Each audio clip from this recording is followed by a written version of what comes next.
This episode is brought to you by MGM Plus.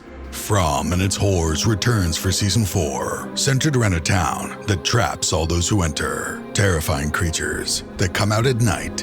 Horrors some wished had stayed buried. Where desperate hope leads to darker truths. Dangerous new arrivals, a sinister figure, a shocking revelation. From season 4 premieres April 19th on MGM Plus. Some doors should remain closed. You're listening to Away with Words, the show about language and how we use it. I'm Grant Barrett. And I'm Martha Barnett. One of our Australian listeners is Rob McCahill, and he lives in Cairns, Queensland, and shared with us a little poem that he learned from his grandfather. Now, the first time I read it, I completely misunderstood it.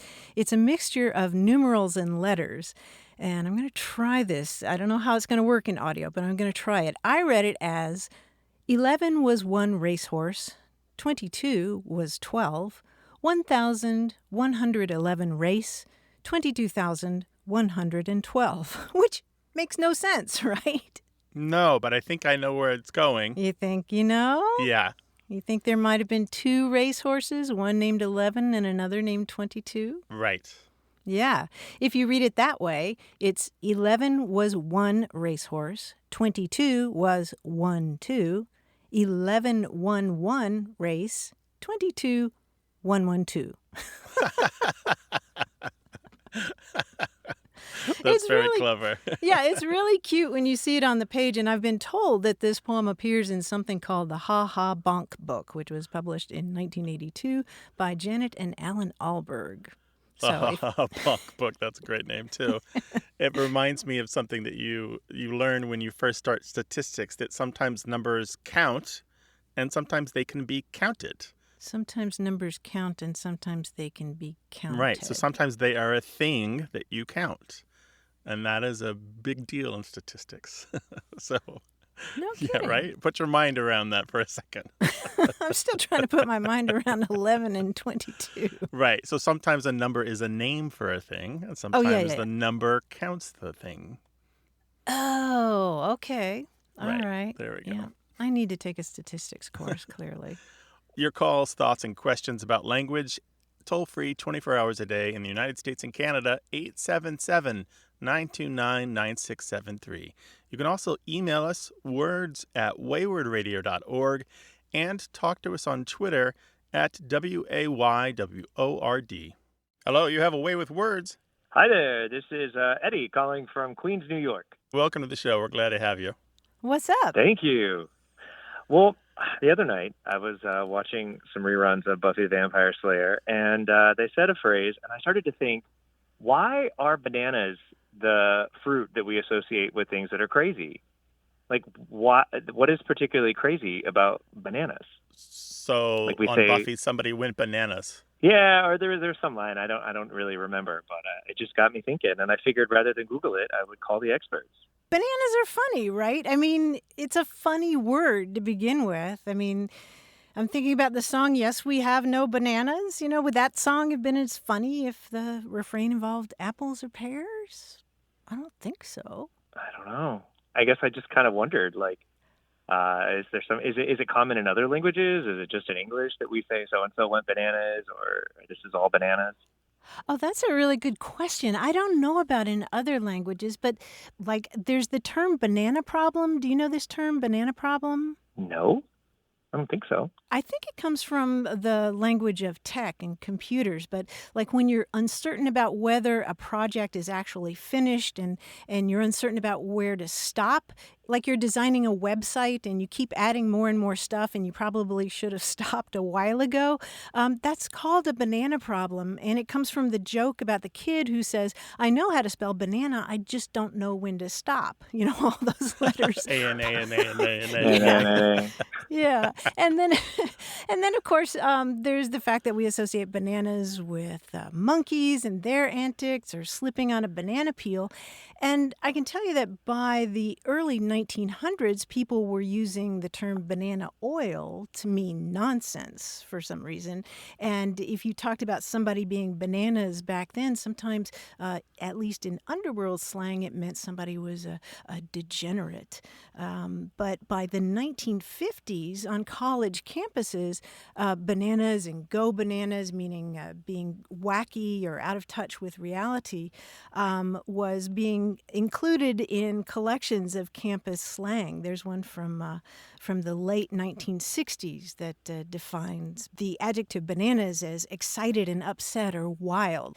And then the other thing is, I don't know if you're old enough to remember back in the 60s, but there were rumors that you could dry and smoke banana peels, and it would sort of give you a hallucinogenic effect. And so there are a lot of different factors swirling around, but I think basically it's just that the word is a funny word.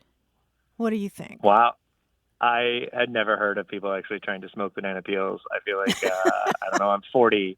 I'm still freaked out when the kids are trying to lick frogs or whatever. So, Tide Pods. Yeah, well, don't try this at home. Yeah, it supposedly it doesn't work. I thought, Martha, that there was something to the story about monkeys and apes getting excited over bananas as their favorite fruit to eat, because this is why we also say that people go ape over something. Mm-hmm. Yeah, right. Yeah, monkeys in their antics. Yeah, but it is a funny word.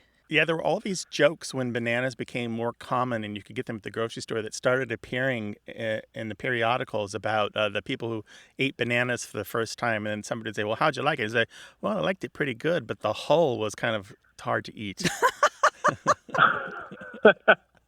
Yeah, all these dumb jokes. But that's the thing that the banana just inspired, just like jokes, because it looks funny and it was just so unusual compared to your normal hand fruit. Interesting. That is good to know.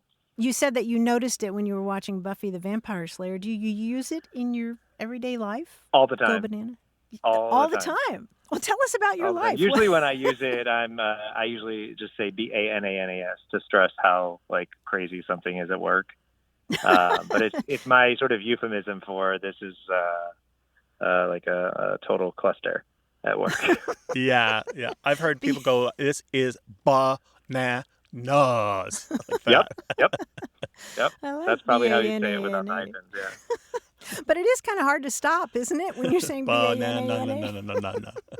Like a ball bouncing. Well, I'm old enough to remember the Gwen Stefani hit, so I definitely remember spelling bananas quite a lot. What? In the early Gwen Stefani? What's it? Wait, educate us. Yeah. Eddie. What? In that song, Holla Back Girl, she says, this is bananas, BANANAS. She does I don't know why. I think that probably was like a pretty big pop hit. I was a flight attendant. Yeah, it was. It was a huge song. Oh, my gosh. And here I am quoting, yes, we have no bananas. I think that's from the 20s. It's okay. That's why we call into the show. I want to learn all of the history. I've been a big fan for a long time, Martha and Grant. I see your live shows, your Zoom shows. A super fan. Thank you so much for calling us. We really appreciate it, dude. Have a great day, Martha and Grant. Thanks, all right, Eddie. be well. We appreciate your comments. Take care now. Thanks. Bye-bye. Bye-bye. Bye-bye. We know your life is a little bananas right now, but make some time to give us a call at 877-929-9673. It's toll-free in the U.S. and Canada, 24 hours a day, 7 days a week. Or you can email us words@waywardradio.org or reach out to us on Twitter at WAYWORD. Here's a riddle from the book The Puzzler by A.J. Jacobs. It's supposedly translated from the Swahili. And the riddle goes, I am a house without a door. That's it? That's it. An egg? Grant, how in the world did you get that? I had all these clues ready to go, and I was going to lead you to the answer. It reminds me of one in The Hobbit that Bilbo and Gollum tell each other. It's something like a box with no lid, inside a golden treasure is hid. And the answer is an egg. Oh, there you go. Let us help you solve your linguistic riddles. 877-929-9673 or email us words@waywardradio.org. Hello, you have a way with words. Yes, this is Carlos from Miami. Hey, Carlos, welcome to the show. What's on your mind? I had actually called before because they were talking about different phrases from different cultures, different countries. Mm-hmm. And one of the ones that I submitted was it's in Spanish, but particularly Cuban Spanish, and it's El que no llora no mama, which is basically a direct translation: the baby that doesn't cry doesn't get any milk. Right. And and it usually applies to when someone's wants to ask for a raise or something in a relationship that somebody wants to get done. You know, I guess the equivalent would be the squeaky wheel gets the oil, something like that. Mhm. Yeah, squeaky wheel gets the grease. That's right. Yeah. So no, that's it. That's all I got for you guys. Oh, but it's a good one. Say it again for us. El que no llora, no mama. The baby that doesn't cry doesn't get to suckle. It's true. let me ask you if you've heard another Spanish one. No decir esta boca es mía. And what would that mean exactly? Well, according to what I learned, it's to not say that this mouth is mine. So it's a way to not speak up for yourself. So in an English translation, you might say, he didn't say this mouth is mine, so his business partners cut him out of the deal. Oh, okay. So I get it. Yeah, I don't know if you've ever heard that one. No, but thank you. I know it now. I looked up your expression, no llora, no mama, in my proverb books, and I've got a zillion of them, and it looks like it's widespread throughout the Spanish-speaking world. In Chile, in Nicaragua, Colombia, Venezuela, Puerto Rico, Costa Rica, Mexico, and some more countries. So it looks like it's... so maybe I was being selfish with my Cuban upbringing. No, it just means that you're part of this larger Spanish-speaking culture. So you belong to this large history of proverbs and sayings, dichos. Yeah, and being bilingual in Miami, it's almost like it's extra fun because you get kind of the best of both worlds. You know, you get proverbs from everywhere, as many as you can. Well, Carlos, thank you so much for sharing, and call us again sometime with some more of these. All right. Thank you for having me. It was a pleasure. All right. Thanks, be well. Carlos. Have a good one, Bye-bye. guys. Okay. Bye-bye. And if you don't call, you won't get to talk with us about language. So dial 877-929-9673 or send your questions and stories about language to words@waywardradio.org.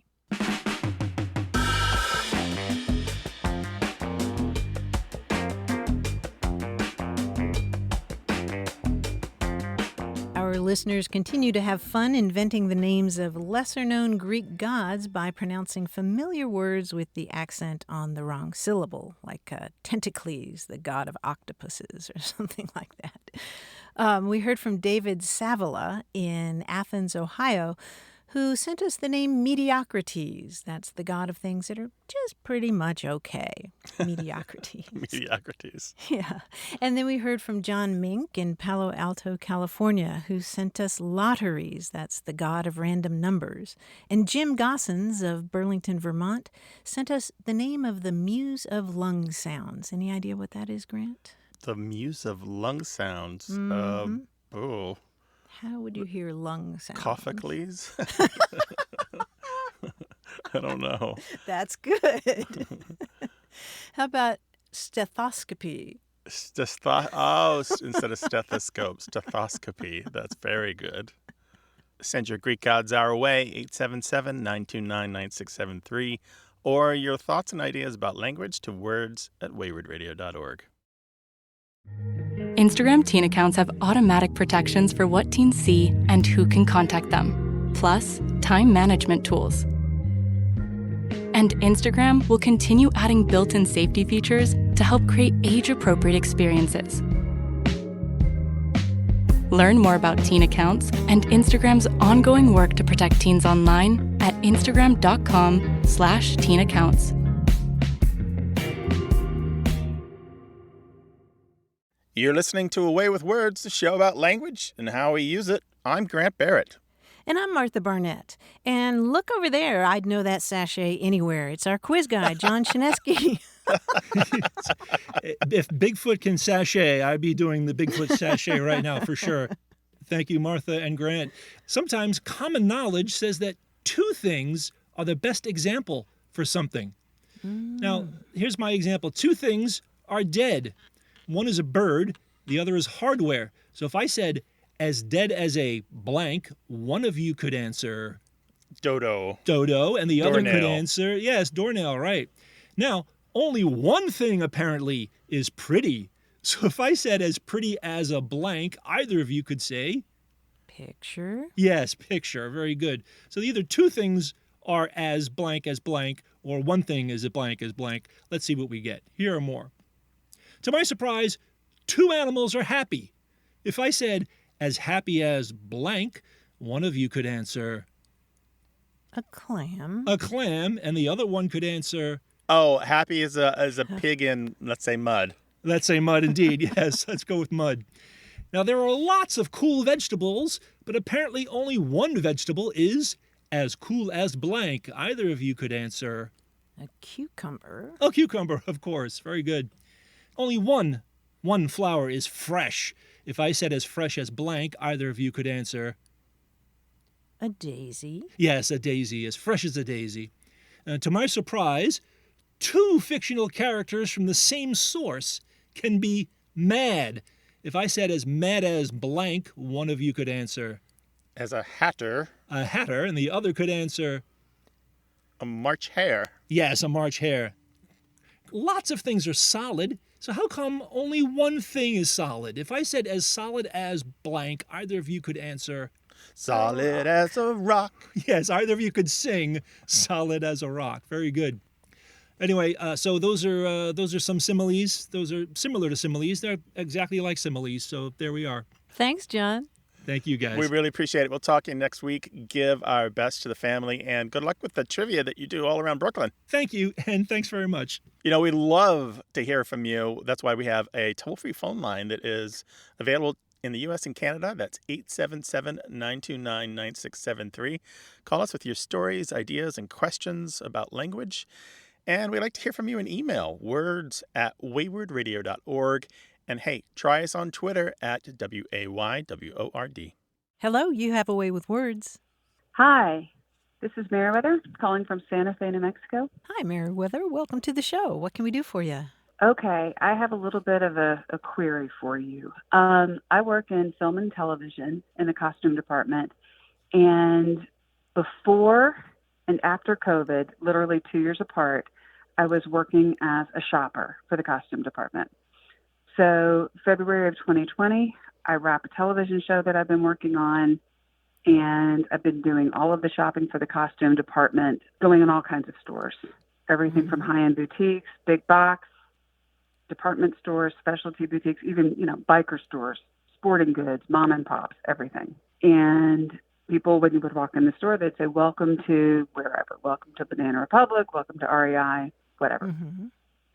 Literally 2 years later, the first time back doing a similar project, I'm on a feature film, same area, and I'm going into the usual variety of stores, and all of a sudden, every place I go in, they're saying, welcome in. So it's gone from welcome to Dillard's to welcome in. I've never heard this before. Yeah, what's changed? So I don't know if you can help me, but that's the thing. And it's only getting worse. Like, it's everywhere now. Well, you make it sound like a different pandemic. Yeah, exactly. There's a pandemic of welcome in. Well, It's gone viral. first, let me assure Yeah. you that the patient is fine, that English will survive this. It's not going to kill the language. Did you get a sense whether or not it was all young clerks asking this, saying welcome in? A lot of them were young, but some of them were not. Okay. So it did cross different age groups. But I would say that more of the clerks that I was encountering were young. I think we first started hearing from our listeners about this in 2016. And I did a search on Twitter to see when I could first see people commenting on it there. And I could see it as far back as 2014. But people, in Phoenix and Atlanta and California and other places. But what's really interesting is as early as 10 years ago, people were commenting that they were hearing it in Starbucks from Starbucks staff. And Starbucks staff were saying that they are required to greet customers as they're coming in. And I just keep wondering if there isn't some company out there providing training or training manuals to a variety of corporations that encourage the use of the phrase welcome in instead of welcome to. It just seems possible that just somewhere along the way there's this company that provides this method, and it could easily be explained by that. And I don't have anything to base this on except that it just seems possible, because corporate training is this unavoidable juggernaut if you've ever been through it. Boy, they just really hammer it into you. Oh, I was in training for a corporation. And then there was language that was very specific, which felt unnatural. Right. Mm-hmm. And we enforced it to some degree. Ultimately, it was the phrase that we were taught to encourage or require was dropped. And this particular phrase was apartment home. Welcome to your apartment home. And I was like, who's an apartment home? And they finally just gave up because it just stuck in your mouth. But I remember we just quit hammering it. But it wouldn't surprise me if there were some training element to it. The funny thing is, I'm originally from the South, and we don't mind a long string of prepositions. But this one, and I would think that if anybody were to do this, like Waffle House, welcome in, and you don't hear it. I wonder if they say it there. Well, let me ask you if part of what is dissonant for you is because it feels like there should be an object to be welcomed to.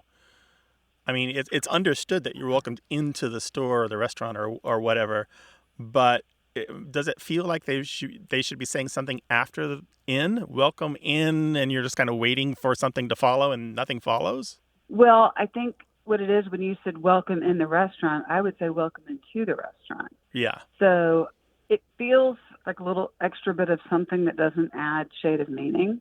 And when I hear other prepositions strung along, they tend to add some kind of shade of meaning. And I guess it does add emphasis, but I don't know. It's just kind of cringy for me. Well, one thing I'll leave you with before we go is when we have these commercial interactions, the kind of the back and forth, hello, how are you, thank you, please, that sort of stuff, they're mostly customary and they're almost devoid of semantic value. That is, they have almost no meaning except in the transaction. The transaction, the back and forth, is the value, and there's no meaning to take away, almost no meaning. So it really doesn't matter what they say. They could say sherbet, and that would be it. Olives. Yeah, olives. And if everybody in the country said olives when you walked into a store, after a while we would just say, oh yeah, that's what you say when you walk. They say to you when you walk into a store is olives, because it would just be customary. But something tells me that we're going to hear from listeners who work in those industries and can comment on it further. Yeah, take a photo of the page in your training manual, if that is a thing, and send it to us, because I'd love to learn whether or not that theory is correct. Well, thank you very much. More to come. That's all I can say, Meriwether. More to come. I'll be listening. Okay. Take care Thanks now. for calling. You too. Thank you. Bye-bye. Okay. Bye-bye. Bye, Meriwether. We know that language changes every single day, and sometimes you notice it. Talk to us about it. We can explain it, or try to.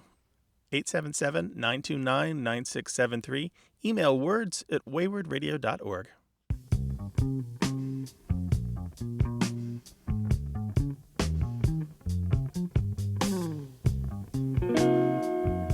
Magdalena Benedetto called us from South Carolina. She's 13 years old, and she asked, why do we have a word for throwing somebody out of a window into the street, but not a word for the day after tomorrow?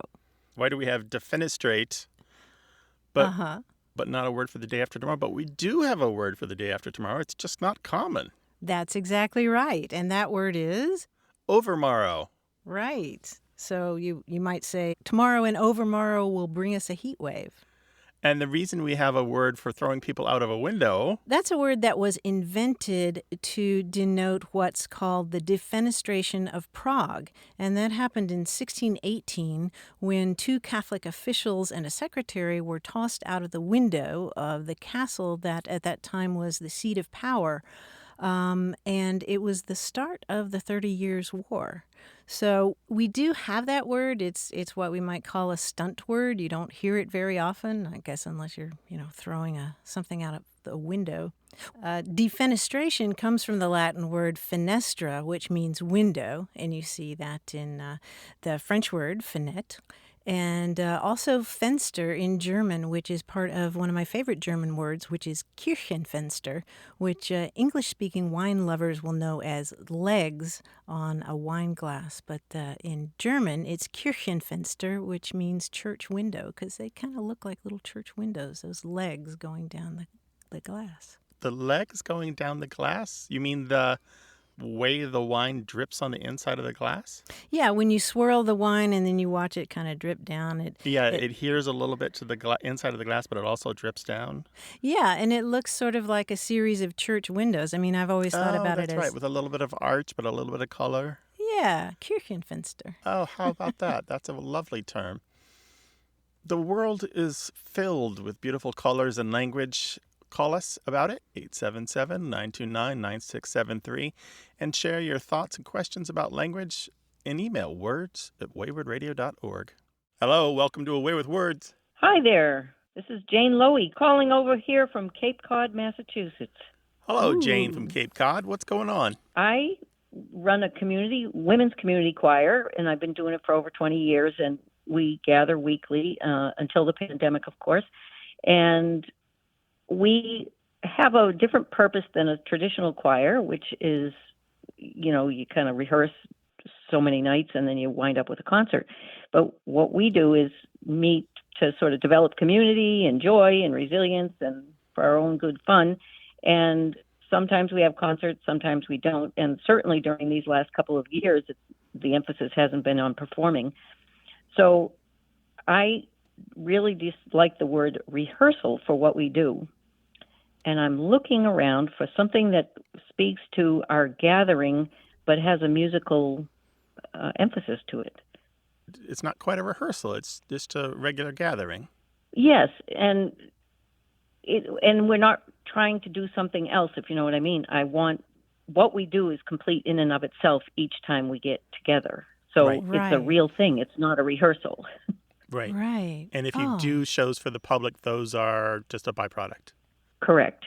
Oh, what a wonderful question. So you're really talking about not just the artistic process of getting better at whatever you're singing, but also that joy and community and sharing and common everything, right? I mean, there's so many health benefits I have read from singing together, right?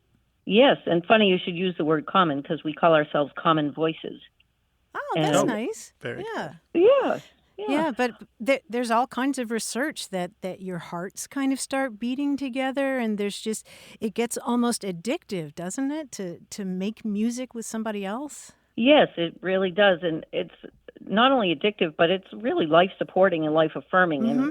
and it becomes like a necessary part of life, yes. Right.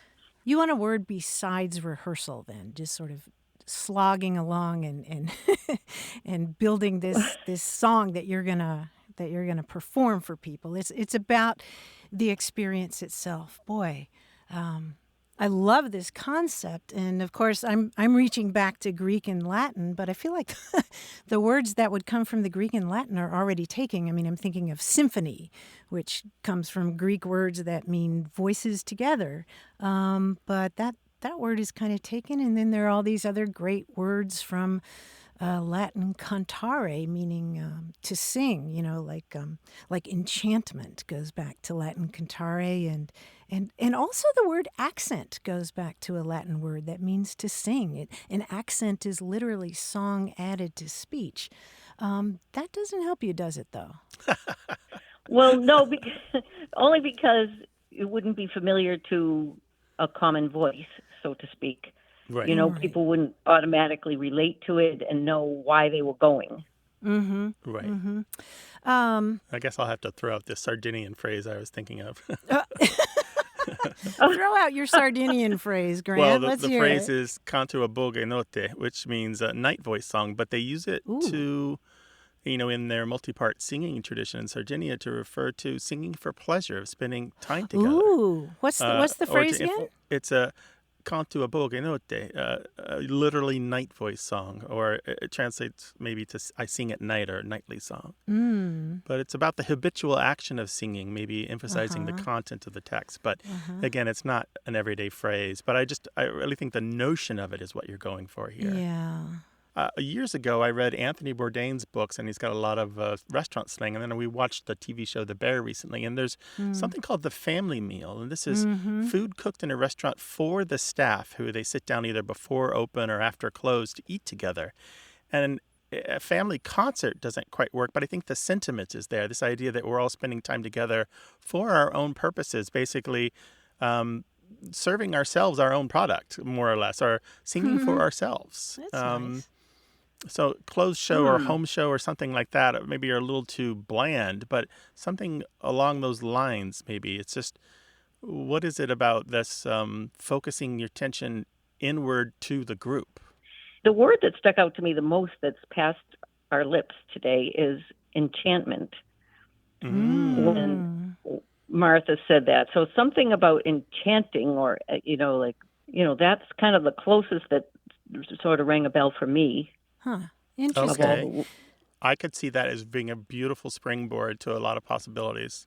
Look that up in a couple of thesauruses and see if anything clicks for you, or look up its etymology and break it down into its word origins and its component roots, and just see if just something kind of comes at you from an angle and your eyes open wide and you have that moment with the hair standing up on the back of your neck. Okay, I'll be looking for that. Yeah, we always are. Well, Jane, the great thing is that we have lots of listeners who I am sure want to weigh in on this, people who have had that same kind of experience that you have every time that you sing with your fellow singers. And maybe we can crowdsource this and somebody will come up with an even better one. So stay tuned, okay? I sure will. And thank you very much. I appreciate the exploration. Take Thanks, care Jane. now. Bye-bye. Bye-bye. All right, bye-bye now. Martha and I are open to your recommendations, your questions, your thoughts, your ideas. 877-929-9673. Email words@waywardradio.org.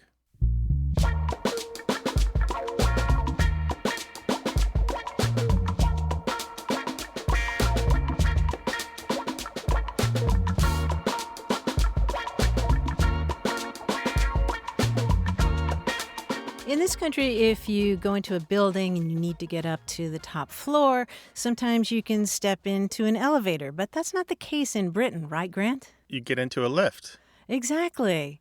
I guess we were raised differently. That's terrible. Shout out to dadjokes.com. You did not get that from dadjokes.com. I did. You did? I did. Oh, I'm going to your house. I'm sneaking over at night and blocking that on your router. I shouldn't be allowed. You should not be allowed. That's the worst. 877-929-9673. The new LinkedIn Hiring Pro can't undo your last hire. The lone wolf, who you thought was a good collaborator because you didn't have the right candidate insights. But once you hired them, it was all hoarding info, declining meetings, and howling at the full moon? But LinkedIn Hiring Pro can go deeper than just the resume to find you a perfect fit by using insights from the LinkedIn network to give you a short list of best fit candidates. Hire right the first time with LinkedIn Hiring Pro. Post a free job today at linkedin.com/quality. You're listening to Away with Words, the show about language and how we use it. I'm Grant Barrett. And I'm Martha Barnett. My wife and I just got back from a week in the Hudson River Valley, where, as you know, there's a lot of wonderful hiking. And one of our favorites was the Rockefeller State Park Preserve, which is near Pleasantville. And we were wandering around this beautiful preserve when we saw this sign that was pointing to something called the Glacial Erratic Trail. And we were thinking, well, what's a glacial erratic trail? Is it a really tough trail that you have to take at a glacial pace? Or is it so erratic it's just zigzagging along with a lot of switchbacks? So we had to find out, of course.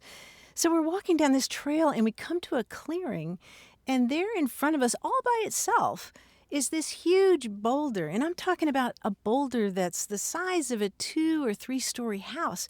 And it's just alone there in the woods, surrounded by trees. And we were thinking, what the heck? But then we saw a little sign, and that's when I learned that the word erratic isn't necessarily an adjective, because in geology, it can function as a noun.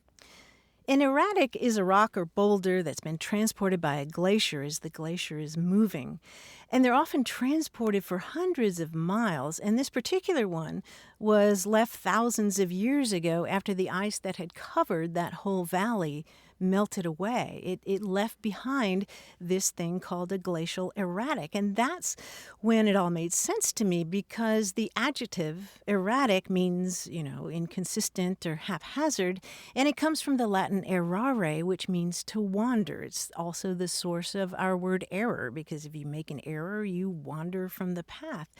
And so it was a little lesson in geology, but it was also a little linguistic reminder that sometimes if you assume that a word is a particular part of speech, you may be in error. And so there's a connection here to knights errant. Knights errant are knights who wander.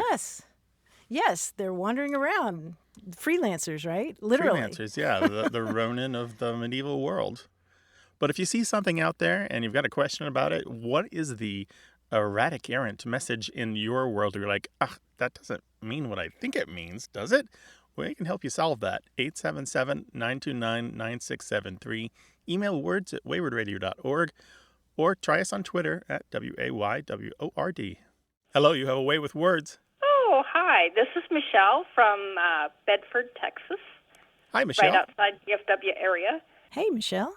I had emailed somebody about a reservation for a trip that was happening the current year, and I was asking if the same trip was going to be programmed for the next year.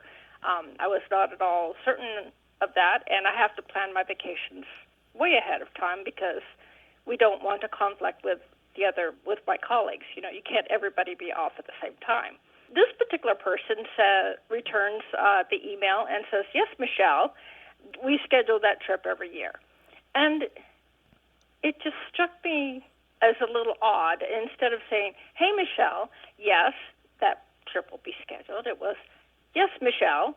And I'm adding emphasis because, of course, I have no idea how the person would have said it out loud. This was in an email, and you don't get tone or inflection in an email. I have a colleague who, when we're on a conference call, we're all working from home, and so we have team calls. And this particular colleague, when I ask a question directed to this person, or my boss asks a question directed to this person, he will respond with our name.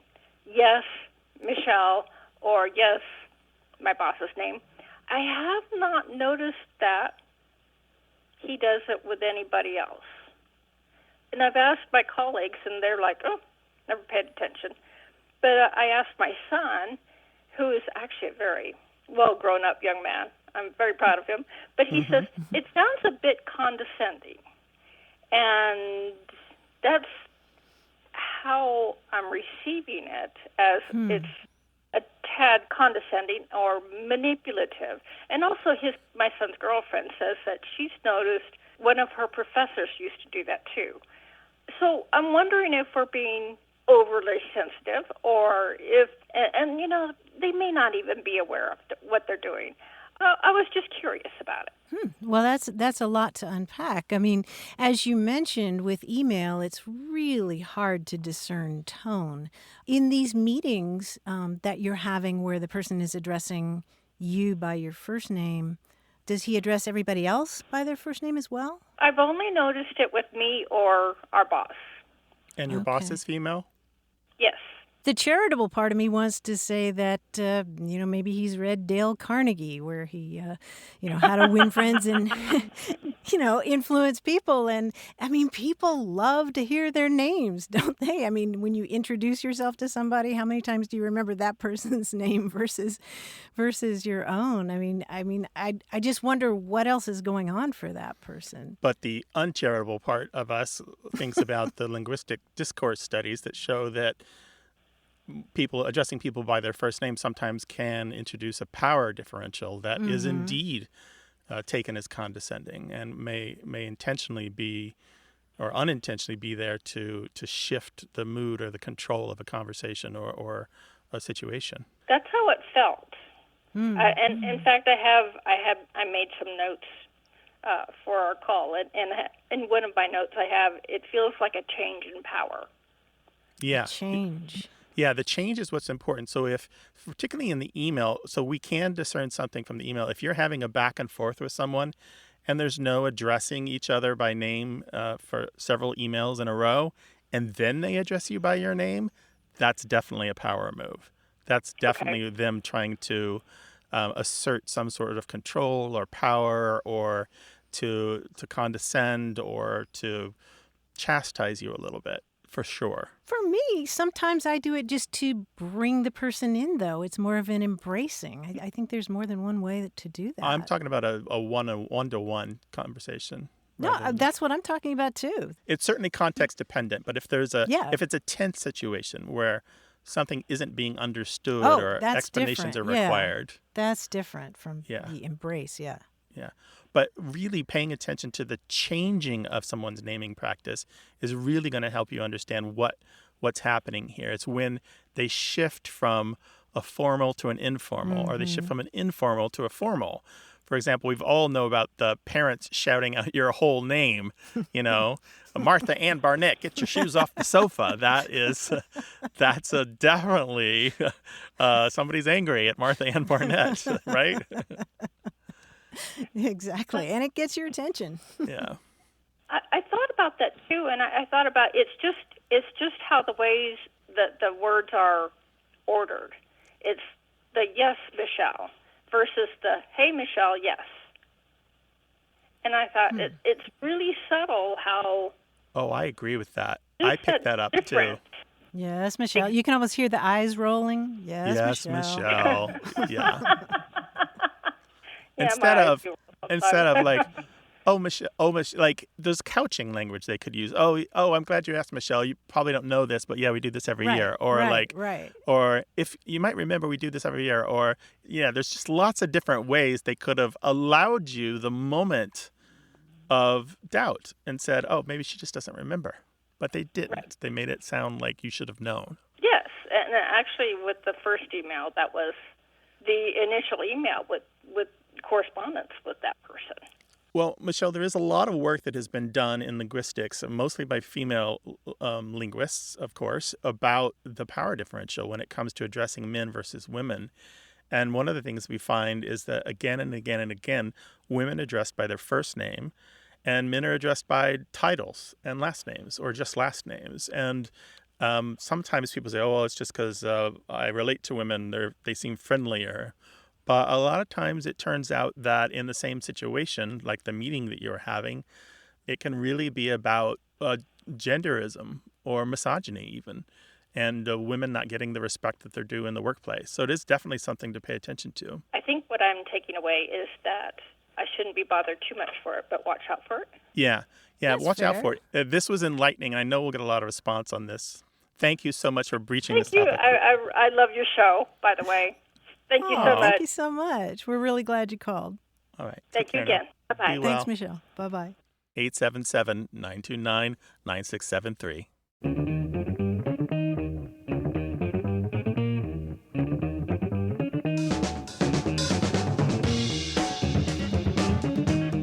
If you do enough crossword puzzles, you're sure to come across the word étui or étui. It's spelled E-T-U-I, and it means a small case for sewing needles or other little items. And because it's such an odd combination of letters, it's a handy term for those crossword constructors. There's a great cryptic clue for étui, which is a case of pins and needles, which I think is pretty brilliant. Oh, nice. What's also really cool about this word is that it comes from French étui, which means a case or a box or container. It goes back to a word that means to keep or shut up or imprison, and that also branched off in an interesting way into another term. In the 17th century, the English word was often spelled E-T-W-E-E. And the plural of that is étuis, E-T-W-E-E-S-E. And the word étuis eventually transferred from the case to the little instrument that those cases sometimes contained. Tweezers. Oh, so I see. How about that? That's why they're called tweezers. Yeah, it's a weird word if you think about it, but it goes back to that the idea of keeping something in a little case. The world is filled with linguistic curiosities and strange collisions and coincidences. We'd love to share ours with you, and you can share yours with us. 877-929-9673 is toll-free in the United States and Canada, 24 hours a day, 7 days a week. Hello, you have a way with words. Hello, this is Anthony Gaudio from Tallahassee, Florida. Hi, Anthony. Welcome to the program. Hi, Anthony. I was calling because I am always trying to improve my Italian, and I've come across an Italian proverb that caught my attention. And that Italian proverb is mal comune mezzo gaudio. And the reason it caught my attention is that has my last name in it, and it intrigued me. I kind of looked it up, and it resembles the English proverb, troubled shares are troubled halved, although the literal translation is quite a bit different. Yeah, let's hear that expression again. Mal comune mezzo gaudio. Mm-hmm. Which word is your last name? Mezzo? Comune? No, gaudio. Oh, yeah, okay.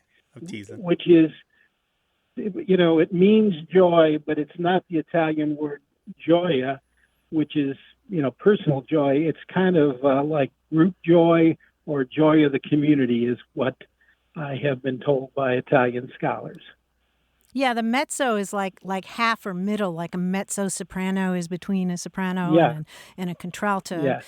And the Gaudio, your last name is a really wonderful word, goes all the way back to Latin. And, there's that old drinking song that's the official song of a lot of schools, Gaudiamus igitur, that means, that when Yes. it let us live then and course. be glad. Yeah. Yes. But it's a beautiful sentiment, mal comune mezzo gaudio. And there have been lots of different ways to express that sentiment. One of my favorites goes back to ancient Rome and ancient Greece. There's an expression that translates from both of those languages as either a common shipwreck is a comfort to all, or to be shipwrecked together is a relief for everybody or a comfort to everybody. Or I've even seen those translated as society in shipwreck is a comfort to all. So it's like, at least we're all in this together. Well, I had never heard the English version of it, but shortly after I came across this Italian version, the woman who does the cooking on Downton Abbey said it. Oh, really? I said, "Oh my goodness, yeah." She said the troubled shared is troubled halved. She didn't say it in Italian. No. She said that was the first time I had ever heard the English version of it. Was that, and it was kind of surprising to me. But Gaudio is actually an uncommon cognome or last name in Italy, but because it probably goes back to Latin times, Roman times. Sure, yeah, Gaudium in Latin. Well, fantastic, Anthony. Thank you so much for bringing this to our attention, and good luck on your Italian classes. It sounds like you're making good progress. Well, I've been studying it for years, and in Italy, my family makes fun of my American accent and my poor choice of tenses, but I soldier on. Yes, that's the attitude. Very good. Take care now and be well, all right? All right, thank you very much. Bye-bye. Okay. 877-929-9673.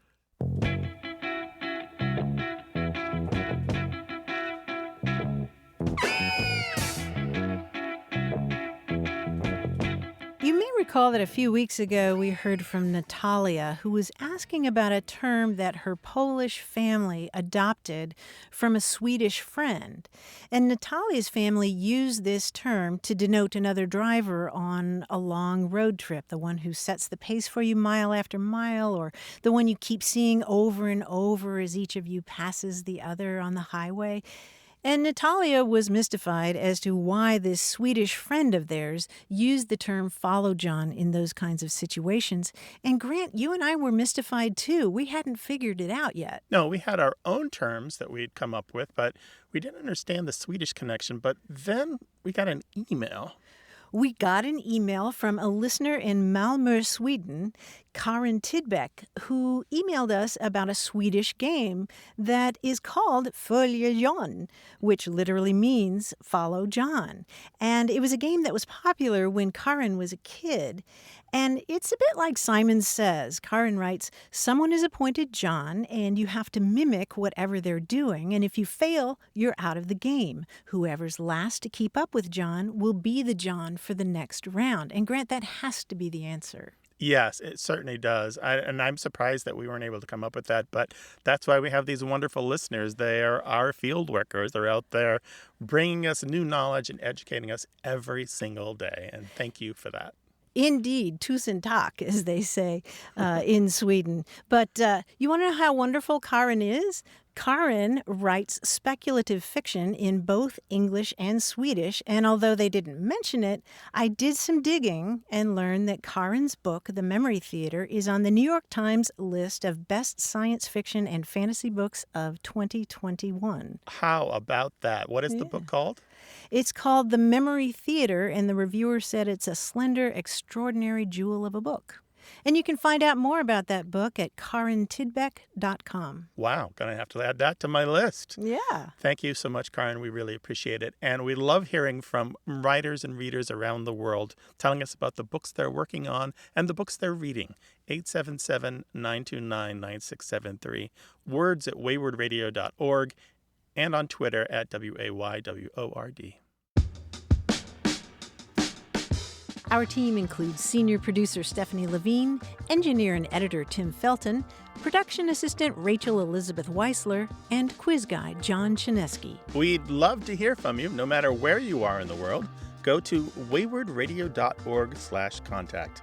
Subscribe to the podcast, hear hundreds of past episodes, and get the newsletter at waywardradio.org. Whenever you have a language story or question, our toll-free line is open in the U.S. and Canada, 1-877-929-9673. Or send your thoughts to words at waywardradio.org. A Way with Words is an independent production of Wayward Inc., a nonprofit supported by listeners and organizations who are changing the way the world talks about language. Special thanks to Michael Breslauer, Josh Eccles, Claire Grotting, Bruce Rogo, Rick Seidenworm, and Betty Willis. Thanks for listening. I'm Martha Barnett. And I'm Grant Barrett. Until next time, goodbye. Bye.